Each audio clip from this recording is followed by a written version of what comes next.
Shalom, terpuji nama Tuhan, kembali lagi bersama dengan saya. Saat ini kita akan melanjutkan pembacaan kita mulai dari kitab Kejadian pasal 26 sampai dengan pasal ke-30. Saudara yang terkasih, langsung saja kita mulai. Bapa, kami bersyukur Tuhan, hamba-Mu bersyukur Kau memberikan kesempatan sampai dengan detik ini. Kiranya kesempatan berikutnya menjadi kehendak-Mu lah yang terjadi. Dalam nama Yesus, haleluya, amin.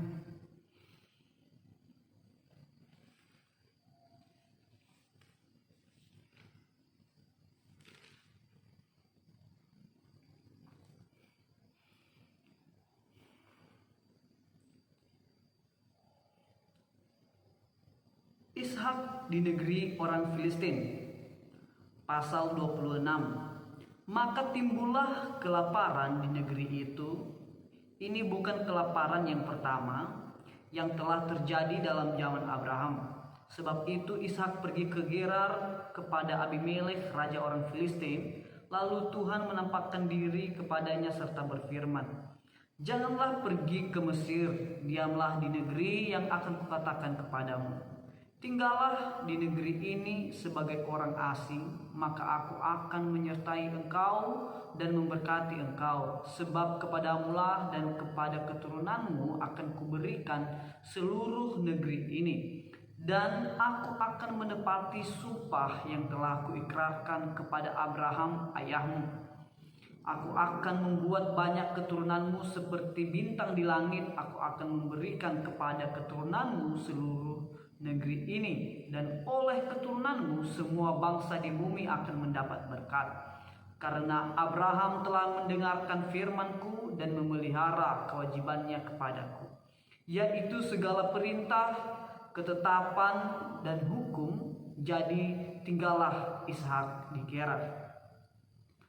Ketika orang-orang di tempat itu bertanya tentang istrinya, berkatalah ia, "Dia saudaraku." Sebab ia takut mengatakan ia istriku, karena pikirnya, jangan-jangan aku dibunuh oleh penduduk tempat ini karena Ribka, sebab elok parasnya. Setelah beberapa lama ia ada di sana, pada suatu kali menjenguklah Abimelekh raja orang Filistin itu dari jendela. Maka dilihatnya Ishak sedang bercumbu-cumbu dengan Ribka istrinya. Lalu Abimelekh memanggil Ishak dan berkata, "Sesungguhnya dia istrimu, masakan engkau berkata dia saudaraku?" Jawab Ishak kepadanya, "Karena pikirku, jangan-jangan aku mati karena dia." Tetapi Abimelekh berkata, "Apakah juga yang telah kau perbuat ini terhadap kami? Mudah sekali terjadi salah seorang dari bangsa ini tidur dengan istrimu, sehingga dengan demikian engkau mendatangkan kesalahan atas kami." Lalu Abimelekh memberi perintah kepada seluruh bangsa itu, "Siapa yang mengganggu orang ini dan atau istrinya, pastilah ia akan dihukum mati." Maka menaburlah Ishak di tanah itu, dan dalam tahun itu juga ia mendapat hasil 100 kali lipat, sebab ia diberkati Tuhan. Dan orang itu menjadi kaya, bahkan kian lama kian kaya, sehingga ia menjadi sangat kaya. Ia mempunyai kumpulan kambing, domba, dan lembu sapi, serta banyak anak buah, sehingga orang Filistin itu cemburu kepadanya. Segala sumur yang digali dalam zaman Abraham ayahnya oleh hamba-hamba ayahnya itu telah ditutup oleh orang Filistin dan ditimbun dengan tanah. Lalu kata Abimelekh kepada Ishak, "Pergilah dari tengah-tengah kami, sebab engkau telah menjadi jauh lebih berkuasa daripada kami." Jadi pergilah Ishak dari situ, dan berkemahlah ia di lembah Gerar, dan ia menetap di situ. Kemudian Ishak menggali kembali sumur-sumur yang digali dalam zaman Abraham ayahnya, dan yang telah ditutup oleh orang Filistin sesudah Abraham mati. Disebutkannya lah nama sumur-sumur itu menurut nama-nama yang telah diberikan oleh ayahnya. Ketika hamba-hamba Ishak menggali di lembah itu, mereka mendapati di situ mata air yang berbual-bual airnya. Lalu bertengkarlah para gembala Gerar dengan para gembala Ishak. Kata mereka, "Air ini kepunyaan kami." Dan Ishak menamai sumur itu Esek, karena mereka bertengkar dengan dia di sana. Kemudian mereka menggali sumur lain dan mereka bertengkar juga tentang itu. Maka Ishak menamai sumur itu Sitna. Ia pindah dari situ dan menggali sumur yang lain lagi. Tetapi tentang sumur ini mereka tidak bertengkar. Sumur ini dinamainya Rehobot, dan ia berkata, sekarang Tuhan telah memberikan kelonggaran kepada kita sehingga kita dapat beranak cucu di negeri ini. Dari situ ia pergi ke Berseba. Lalu pada malam itu Tuhan menampakkan diri kepadanya serta berfirman, Akulah Allah ayahmu Abraham. Janganlah takut, sebab aku menyertai engkau. Aku akan memberkati engkau dan membuat banyak keturunanmu karena Abraham hambaku itu.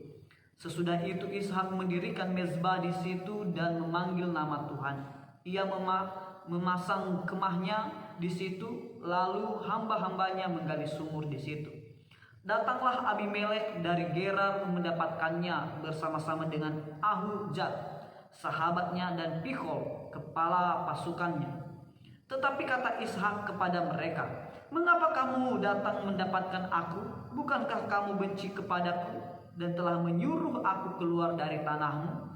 Jawab mereka, kami telah melihat sendiri bahwa Tuhan menyertai engkau. Sebab itu kami berkata, baiklah kita mengadakan sumpah setia antara kami dan engkau, dan baiklah kami mengikat perjanjian dengan engkau, bahwa engkau tidak akan berbuat jahat kepada kami, seperti kami tidak mengganggu engkau, dan seperti kami semua semata-mata berbuat baik kepadamu dan membiarkan engkau pergi dengan damai.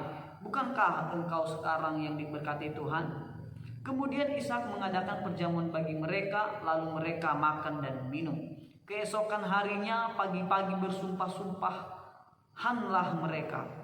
Kemudian Ishak melepaskan mereka dan mereka meninggalkan dia dengan damai. Pada hari itu datanglah hamba-hamba Ishak memberitahukan kepadanya tentang sumur yang telah digali mereka, serta berkata kepadanya, kami telah mendapat air. Lalu dinamainyalah sumur itu Sieba, sebab itu nama kota itu adalah Bersieba sampai sekarang.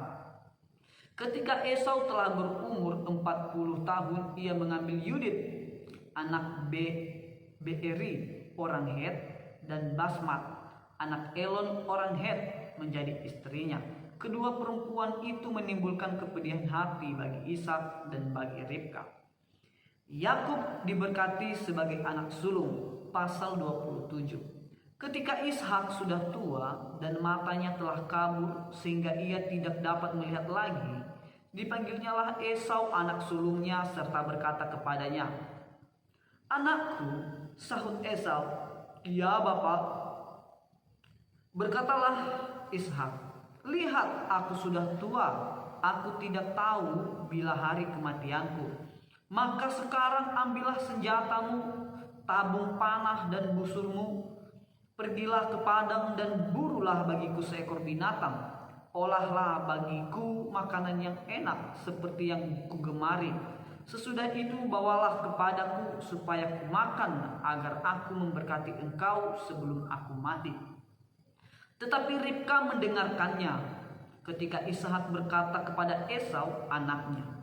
Setelah Esau pergi ke padang memburu seekor binatang untuk dibawanya kepada ayahnya, berkatalah Ribka kepada Yakub anaknya, telah kudengar ayahmu berkata kepada Esau kakakmu, bawalah bagiku seekor binatang buruan dan olahlah bagiku makanan yang enak supaya ku makan dan supaya aku memberkati engkau di hadapan Tuhan sebelum aku mati. Maka sekarang anakku, dengarkanlah perkataanku seperti yang kuperintahkan kepadamu. Pergilah ke tempat kambing domba kita, ambillah dari sana 2 anak kambing yang baik, maka aku akan mengolahnya menjadi makanan yang enak bagi ayahmu, seperti yang digemarinya. Bawalah itu kepada ayahmu supaya dimakannya, agar dia memberkati engkau sebelum ia mati. Lalu kata Yakub kepada Ribka, ibunya, tetapi Esau kakakku adalah seorang yang berbulu badannya, sedang aku ini kulitku licin. Mungkin ayahku akan meraba aku, maka nanti ia akan menyangka bahwa aku mau memperolok-olokkan dia. Dengan demikian aku akan mendatangkan kutuk atas diriku dan bukan berkat. Tetapi ibunya berkata kepadanya, akulah yang menanggung kutuk itu anakku, dengarkanlah saja perkataanku. Pergilah ambil kambing-kambing itu. Lalu ia pergi mengambil kambing-kambing itu dan membawanya kepada ibunya. Sesudah itu ibunya mengolah makanan yang enak, seperti yang digemari ayahnya. Kemudian Ribka mengambil pakaian yang indah kepunyaan Esau, anak sulungnya, pakaian yang disimpannya di rumah, lalu disuruhnyalah dikenakan oleh Yakub anak bungsunya. Dan kulit anak kambing itu dipalutkannya pada kedua tangan Yakub dan pada lehernya yang licin itu. Lalu ia memberikan makanan yang enak dan roti yang telah diolahnya itu kepada Yakub anaknya. Demikianlah Yakub masuk ke tempat ayahnya serta berkata, Bapa, sahut ayahnya, ya anakku, siapakah engkau? Kata Yakub kepada ayahnya, akulah Esau anak sulungmu. Telah kulakukan seperti yang Bapa katakan kepadaku. Bangunlah, duduklah dan makanlah daging buruan masakanku ini, agar Bapa memberkati aku. Lalu Ishak berkata kepada anaknya itu, lekas juga engkau mendapatkannya anakku. Jawabnya, karena Tuhan Allahmu membuat aku mencapai tujuanku. Lalu kata Ishak kepada Yakub, datanglah mendekat anakku supaya aku meraba engkau. Apakah engkau ini anakku Esau atau bukan? Maka Yakub mendekati Ishak anaknya dan ayahnya itu merabanya serta berkata, kalau suara Yakub, kalau tangan Esau. Jadi Ishak tidak mengenal dia, karena tangannya berbulu seperti tangan Esau, kakaknya. Ishak hendak memberkati dia, tetapi ia masih bertanya, benarkah engkau ini anakku Esau? Jawabnya, ya. Lalu berkatalah Ishak, dekatkanlah makanan itu kepadaku supaya ku makan daging buruan masakan anakku, agar aku memberkati engkau. Jadi didekatkannya lah makanan itu kepada ayahnya, lalu ia makan, dibawanya juga anggur kepadanya, lalu ia minum. Berkatalah Ishak ayahnya kepadanya, datanglah dekat-dekat dan ciumlah aku anakku. Lalu datanglah Yakub dekat-dekat dan diciumnya lah ayahnya. Ketika Ishak mencium bau pakaian Yakub, diberkatinya lah dia, katanya, sesungguhnya bau anakku adalah sebagai bau padang yang diberkati Tuhan.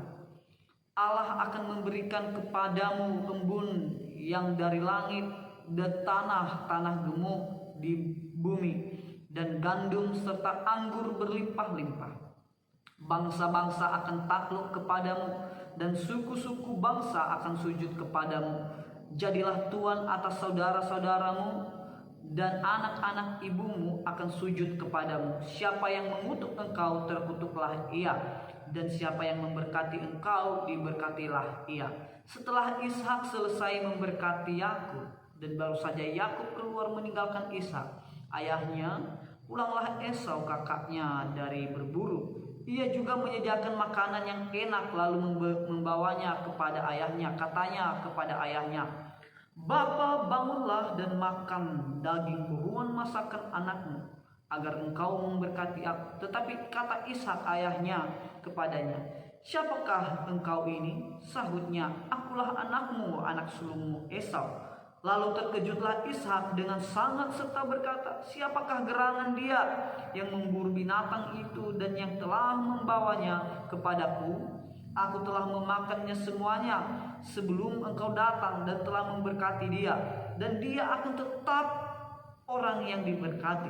Sesudah Esau mendengar perkataan ayahnya itu, meraung-raunglah ia dengan sangat keras dalam kepedihan hatinya serta berkata kepada ayahnya, berkatilah aku ini juga ya Bapa. Jawab ayahnya, adikmu telah datang dengan tipu daya dan telah merampas berkat yang untukmu itu.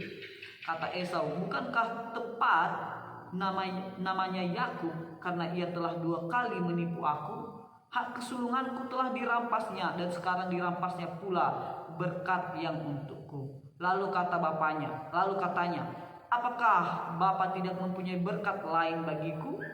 Lalu Ishak menjawab Esau, katanya, "Sesungguhnya telah kuangkat dia menjadi tuan atas engkau dan segala saudaranya, telah kuberikan kepadanya menjadi hambanya, dan telah kubekali dia dengan gandum dan anggur. Maka kepadamu apalagi yang dapat kuperbuat, ya anakku?" Kata Esau kepada ayahnya, "Hanya berkat yang satu itukah ada padamu, ya Bapa? Berkatilah aku ini juga, ya Bapa." Dan dengan suara keras menangislah Esau. Lalu Ishak ayahnya menjawabnya, "Sesungguhnya tempat kediamanmu akan jauh dari tanah-tanah gemuk di bumi, dan jauh dari embun dari langit di atas. Engkau akan hidup dari pedangmu, dan engkau akan menjadi hamba adikmu. Tetapi akan terjadi kelak, apabila engkau berusaha sungguh-sungguh, maka engkau akan melemparkan kuk itu dari tengkukmu." Yakub lari ke Mesopotamia. Lalu Esau menaruh dendam kepada Yakub karena berkat yang telah diberikan oleh ayahnya kepadanya. Lalu ia berkata kepada dirinya sendiri, "Hari-hari berkabung karena kematian ayahku itu tidak akan lama lagi. Pada waktu itulah Yakub adikku akan kubunuh." Ketika diberitahukan perkataan Esau, anak sulungnya itu kepada Ribka, maka disuruhnyalah memanggil Yakub anak bungsunya, lalu berkata kepadanya, "Esau kakakmu bermaksud membalas dendam membunuh engkau. Jadi sekarang anakku, dengarkanlah perkataanku. Bersiaplah engkau dan larilah kepada Laban saudaraku ke Haran, dan tinggallah padanya beberapa waktu lamanya, sampai kegeraman dan kemarahan kakakmu itu surut daripadamu, dan ia lupa apa yang telah engkau perbuat kepadanya. Kemudian aku akan menyuruh orang menjemput engkau dari situ. Mengapa aku akan kehilangan kamu berdua pada satu hari juga?" Kemudian Ribka berkata kepada Ishak, "Aku telah jemu hidup karena perempuan-perempuan Het itu. Jikalau Yakub juga mengambil seorang istri dari antara perempuan negeri ini, semacam perempuan Het itu, apa gunanya aku hidup lagi? Pasal 28. Kemudian Ishak memanggil Yakub, lalu memberkati dia serta memesankan kepadanya, katanya, "Janganlah mengambil istri dari perempuan Kanaan. Bersiaplah pergi ke Padan Aram, ke rumah Betuel ayah ibumu, dan ambillah dari situ seorang istri dari anak-anak Laban saudara ibumu. Moga-moga Allah yang Maha Kuasa memberkati engkau, membuat engkau beranak cucu, dan engkau menjadi banyak, sehingga engkau menjadi sekumpulan bangsa-bangsa. Moga-moga ia memberikan kepadamu berkat yang untuk Abraham, kepadamu serta kepada keturunanmu, sehingga engkau memiliki negeri ini yang kau diami sebagai orang asing, yang telah diberikan Allah kepada Abraham." Demikianlah Ishak melepas Yakub. Lalu berangkatlah Yakub ke Padan Aram, kepada Laban anak Betuel orang Aram itu, saudara Ribka itu Yakub dan Esau. Saudara Ribka ibu Yakub dan Esau. Ketika Esau melihat bahwa Ishak telah memberkati Yakub dan melepasnya ke Padan Aram untuk mengambil istri dari situ, pada waktu ia memberkatinya, ia telah memesankan kepada Yakub, "Janganlah ambil istri dari antara perempuan Kanaan." Dan bahwa Yakub mendengarkan perkataan ayah dan ibunya dan pergi ke Padan Aram. Maka Esau pun menyadari bahwa perempuan Kanaan itu tidak disukai oleh Ishak ayahnya. Sebab itu ia pergi kepada Ismail dan mengambil Mahalat menjadi istrinya, di samping kedua istrinya yang telah ada. Mahalat adalah anak Ismail, anak Abraham, adik Nebayot. Mimpi Yakub di Betel. Maka Yakub berangkat dari Beersheba dan pergi ke Haran. Ia sampai di situ di suatu tempat dan bermalam di situ karena matahari telah terbenam. Ia mengambil sebuah batu yang terletak di tempat itu dan dipakainya sebagai alas kepala, lalu membaringkan dirinya di tempat itu. Maka bermimpilah ia, di bumi ada didirikan sebuah tangga yang ujungnya sampai di langit, dan tampaklah malaikat Allah turun naik di tangga itu. Berdirilah Tuhan di sampingnya dan berfirman, "Akulah Tuhan Allah Abraham nenekmu dan Allah Ishak. Tanah tempat engkau berbaring ini akan kuberikan kepadamu dan kepada keturunanmu. Keturunanmu akan menjadi seperti debu tanah banyaknya, dan engkau akan mengembang ke sebelah timur, barat, utara, dan selatan, dan olehmu serta keturunanmu semua kaum di muka bumi akan mendapat berkat. Sesungguhnya aku menyertai engkau dan aku akan melindungi engkau kemanapun engkau pergi, dan aku akan membawa engkau kembali ke negeri ini, sebab aku tidak akan meninggalkan engkau, melainkan tetap melakukan apa yang kujanjikan kepadamu." Ketika Yakub bangun dari tidurnya, berkatalah ia, "Sesungguhnya Tuhan ada di tempat ini dan aku tidak mengetahuinya." Ia takut dan berkata, "Alangkah dahsyatnya tempat ini. Ini tidak lain dari rumah Allah. Ini pintu gerbang sorga." Keesokan harinya pagi-pagi Yakub mengambil batu yang dipakainya sebagai alas kepala dan mendirikan itu menjadi tugu dan menuang minyak ke atasnya. Ia menamai tempat itu Betel. Dahulu nama kota itu Luz.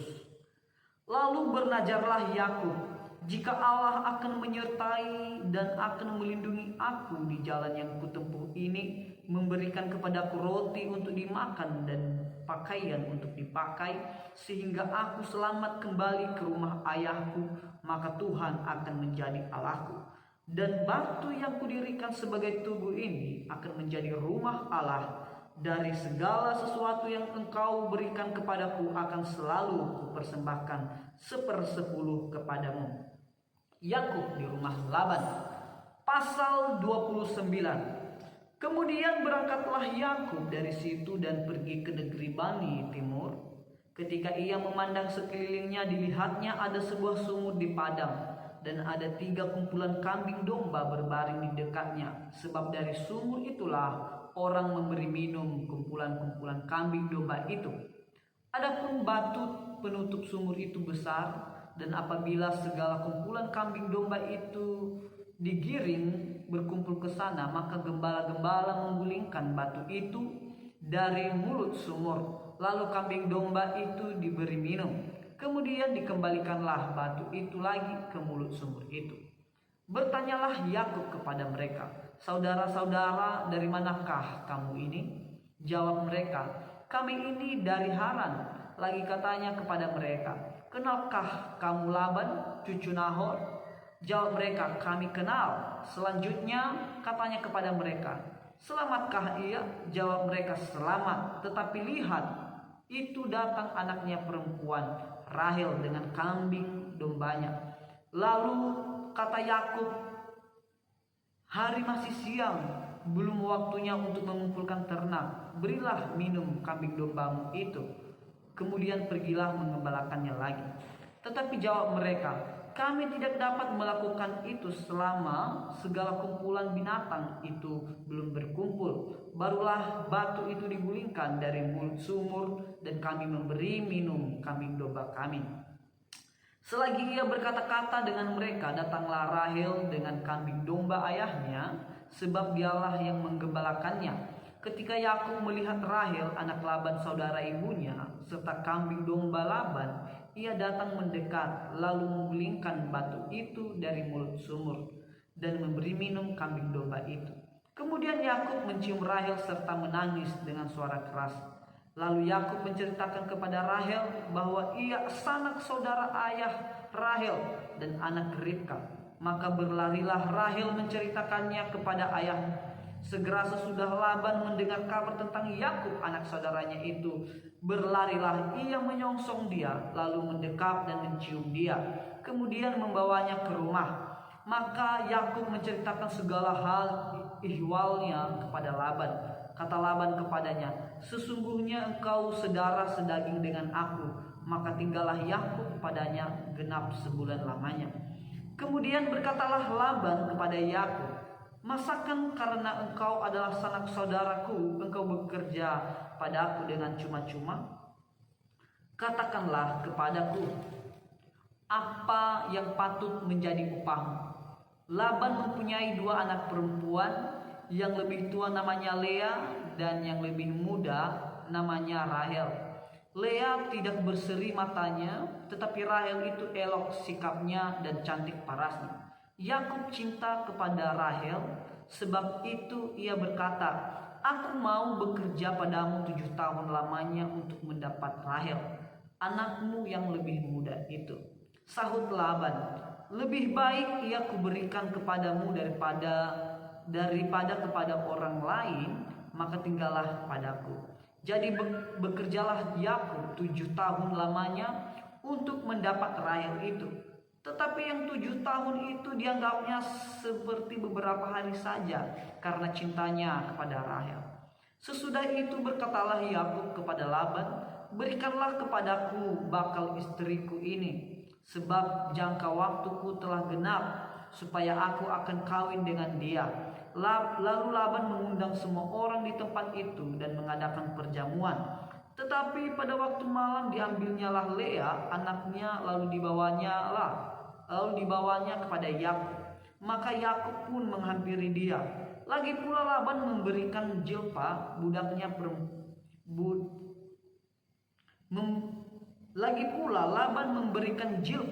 budaknya perempuan kepada Lea anaknya itu menjadi budaknya. Tetapi pada waktu pagi tampaklah bahwa itu Lea. Lalu berkatalah Yakub kepada Laban, "Apakah yang kau perbuat terhadap aku ini? Bukankah untuk mendapat Rahel aku bekerja padamu? Mengapa engkau menipu aku?" Jawab Laban, "Tidak biasa orang berbuat demikian di tempat kami ini, mengawinkan adiknya lebih dahulu daripada kakaknya. Genapilah dahulu 7 hari perkawinanmu dengan anakku ini.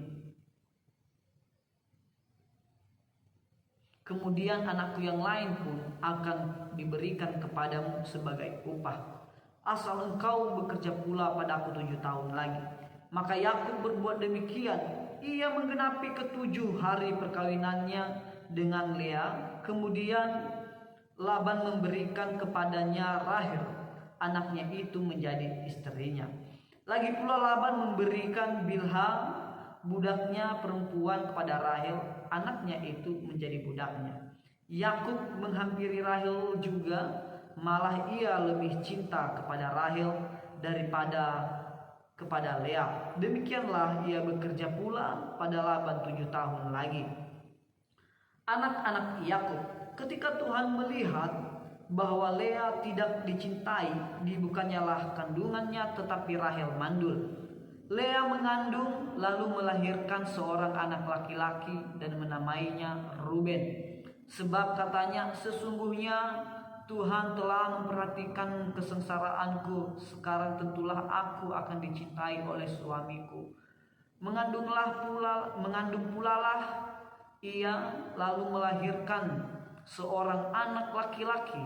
Maka ia berkata, "Sesungguhnya Tuhan telah mendengar bahwa aku tidak dicintai, lalu diberikannya pula anak ini kepadaku." Maka ia menamai anak itu Simeon.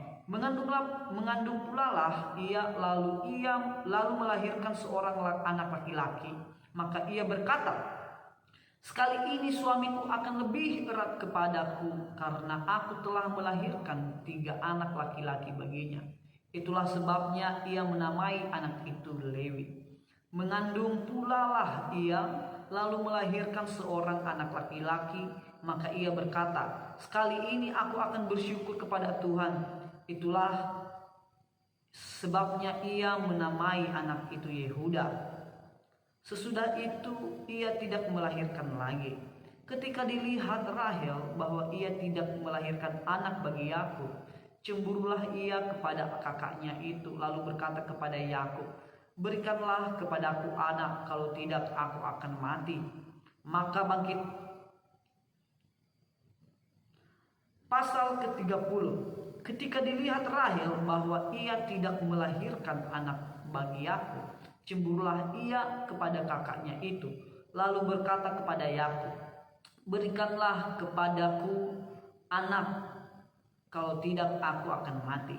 Maka bangkitlah amarah Yakub terhadap Rahel dan ia berkata, "Akukah pengganti Allah yang telah menghalangi engkau mengandung?" Kata Rahel, "Ini Bilha budakku perempuan, hampirilah dia supaya ia melahirkan anak di pangkuanku, dan supaya oleh dia aku pun mempunyai keturunan." Maka diberikannya lah Bilha budaknya itu kepada Yakub menjadi istrinya, dan Yakub menghampiri budak itu. Bilha mengandung lalu melahirkan seorang anak laki-laki bagi Yakub. Berkatalah Rahel, "Allah telah memberikan keadilan padaku, juga telah didengarkannya permohonanku dan diberikannya kepadaku seorang anak laki-laki. Itulah sebabnya ia menamai anak itu Dan. Mengandung pula lah Bilha budak perempuan Rahel lalu melahirkan anak laki-laki yang kedua bagi Yakub. Berkatalah Rahel, "Aku telah sangat hebat bergulat dengan kakakku, dan aku pun menang." Maka ia menamai anak itu Naftali. Ketika dilihat Lea bahwa ia tidak melahirkan lagi, diambilnyalah Jilpa budaknya perempuan itu dan diberikannya kepada Yakub menjadi istrinya. Dan Jilpa budak perempuan Lea melahirkan seorang anak laki-laki bagi Yakub. Berkatalah Lea, "Mujur telah datang." Maka ia menamai anak itu Gad. Dan Jilpa budak perempuan Lea melahirkan anak laki-laki yang kedua bagi Yakub. Berkatalah Lea, "Aku ini berbahagia, tentulah perempuan-perempuan akan menyebut aku berbahagia." Maka ia menamai anak itu Asyir. Ketika Ruben pada musim menuai gandum pergi berjalan-jalan, didapatinya lah di padang buah dudaim, lalu dibawanya kepada Lea ibunya. Kata Rahel kepada Lea, "Berilah aku beberapa buah dudaim yang didapat oleh anakmu itu." Jawab Lea kepadanya, "Apakah belum cukup bagimu mengambil suamiku? Sekarang pula mau mengambil lagi buah dudaim anakku?" Kata Rahel, "Kalau begitu biarlah ia tidur dengan engkau pada malam ini sebagai ganti buah dudaim anakmu itu." Ketika Yakub pada waktu petang datang dari padang, pergilah Lea mendapatkannya sambil berkata, "Engkau harus singgah kepadaku malam ini, sebab memang engkau telah kusewa dengan buah dudaim anakku." Sebab itu tidurlah Yakub dengan Lea pada malam itu. Lalu Allah mendengarkan permohonan Lea. Lea mengandung dan melahirkan anak laki-laki yang kelima bagi Yakub. Lalu kata Lea, "Allah telah memberi upahku karena aku telah memberi budakku perempuan kepada suamiku." Maka ia menamai anak itu Isakar. Kemudian Lea mengandung pula dan melahirkan anak laki-laki yang keenam bagi Yakub. Berkatalah Lea, "Allah telah memberikan hadiah yang indah kepadaku. Sekali ini suamiku akan tinggal bersama-sama dengan aku, karena aku telah melahirkan 6 orang anak laki-laki baginya." Maka ia menamai anak itu Jebulon. Sesudah itu ia melahirkan seorang anak perempuan dan menamai anak itu Dina. Lalu ingatlah Allah akan Rahel. Allah mendengarkan permohonannya serta membuka kandungannya. Maka mengandunglah Rahel dan melahirkan seorang anak laki-laki. Berkatalah ia, "Allah telah menghapuskan aib." Maka ia menamai anak itu Yusuf, sambil berkata, "Mudah-mudahan Tuhan menambah seorang anak laki-laki lagi bagi aku." Yakub memperoleh ternak. Setelah Rahel melahirkan Yusuf, berkatalah Yakub kepada Laban, "Izinkanlah aku pergi. supaya aku pulang ke tempat kelahiranku dan ke negeriku. Berikanlah istri-istriku dan anak-anakku yang menjadi upahku selama aku bekerja padamu, supaya aku pulang, sebab engkau tahu betapa keras aku bekerja padamu. Tetapi Laban berkata kepadanya, sekiranya aku mendapat kasihmu, telah nyata kepadaku bahwa Tuhan memberkati aku karena engkau.